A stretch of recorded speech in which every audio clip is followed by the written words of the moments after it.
News avec du judo. Bouaké accueille la première édition des clubs champions.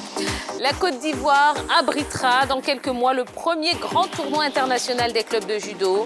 C'est le président de la Fédération ivoirienne de judo, FIJDA, Daboné Seydou, qui a donné l'information lors d'une rencontre avec le maire de Bouaké, Djibo Nicolas. Aucune date n'a encore été donnée, mais c'est la ville de Bouaké qui accueillera ce grand Open international réservé aux clubs champions des pays invités. Ce tournoi sera le premier du genre en Afrique. Rugby, la France, pays hôte des éliminatoires zone Afrique. Devant le mutisme des pays africains, c'est la France qui abritera la Rugby Africa Cup 2022, le dernier tour qualificatif pour la Coupe du monde de rugby.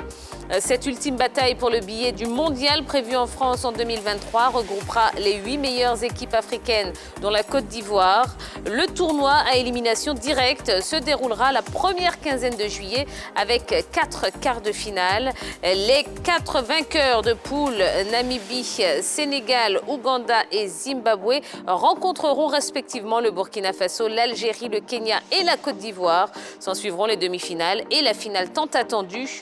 Des matchs de classement seront également disputés.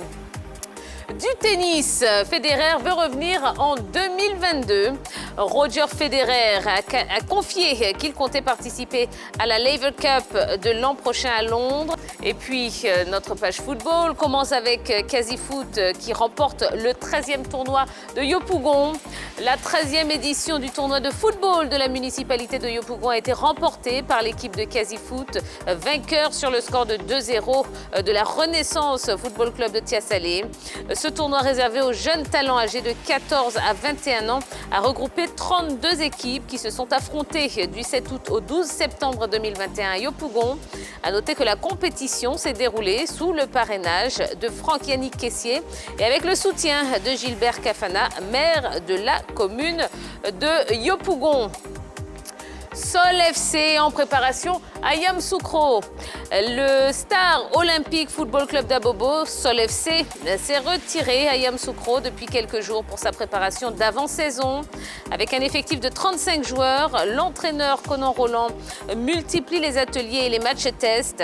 Ainsi, le club abobolais a affronté tour à tour la Renaissance Football Club de Yamoussoukro et Football Club.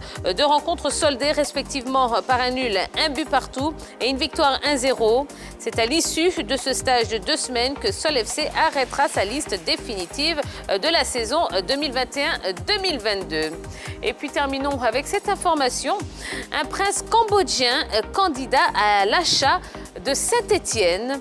Mise en vente, Saint-Étienne ne manque pas de prétendants à son rachat. Le dernier en date n'est autre qu'un prince cambodgien, Norodom Ravithur. Le prince aurait déposé sa lettre et une garantie de 65 milliards 500 millions de francs CFA, soit 100 millions d'euros. Eh bien, on lui souhaite bonne chance dans cette acquisition. Voilà l'essentiel de l'actualité sportive du jour. Eh bien, il est l'heure, oui, de retrouver la team de ce soir. Suivez-moi.